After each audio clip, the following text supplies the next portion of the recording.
বড় কন্যা অনেক বছর পরে আমার কাছে এসেছে, তার বাবার পারমিশনেই এসেছে। অন্যান্য কথাগুলোকে একটু আপডেট করে যায় প্লিজ। মারা ভালো থাকলে সন্তানেরাও ভালো থাকবে, মামাদেরকে পাবে, খালাদেরকে পাবে। বাইফাতে এসেছি, খুবই ভালো লাগছে। অনেক কাছের মানুষ, প্রিয় মানুষ, এবং আপনাদের সঙ্গে এই যে কথা হচ্ছে, অনেক ভালো লাগছে। বাইফা অ্যাওয়ার্ডে আমি this is my first time. আর আমি সবসময় বলি যে যে কোনো অ্যাওয়ার্ড অনুষ্ঠান মানেই তারাদের মেলা, এবং আমরা আসলে এই ধরনের অনুষ্ঠান না হলে সবার সাথে আমাদের দেখা খুব কম হয়, কারণ আমরা পারফর্ম করলে হয়তো বা কলিগদেরকে দেখি মাঝে মাঝে একজন দুজন, কিন্তু সব তারার মেলায় তারাদেরকে দেখি, খুব ভালো লাগে। সাথে জার্নালিস্ট ভাই বোনরা তো আছেনই, খুবই ভালো লাগে আসলে।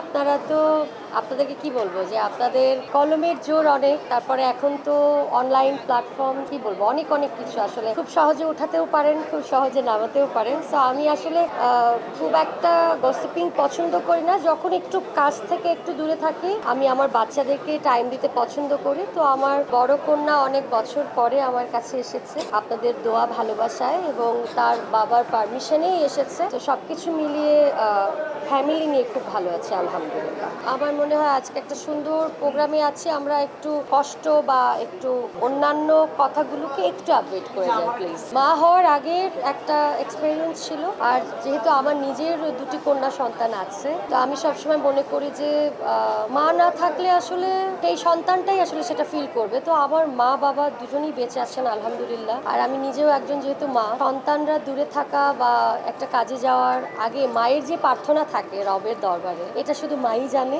আর আমি চাই যে পৃথিবীর সকল মা অনেক ভালো থাকুক, মারা ভালো থাকলে সন্তানেরাও ভালো থাকবে। আমি আসলে আমার সন্তানদের উপরে কোনো কিছু চাপিয়ে দিতে চাই না। ওরা বড় হোক, ভালো মানুষ হোক, অসহায় মানুষদের জন্য কাজ করুক। তাদের যদি মনে হয় যে মিউজিক ইন্ডাস্ট্রিতে আসবে, আমার একটা অনেক বছরের পথ চলার একটা ক্যারিয়ার থাকবে এখানে, তাদের মামাদেরকে পাবে, খালাদেরকে পাবে। তো ওদের এটা তো একদম ঘরের মানে ঘর, নিজেদের ঘর। তো আমার এই এ নিয়ে কোনো এক্সপেকটেশন নেই আসলে। ওদের যেটা ভালো লাগবে সেটা করবে।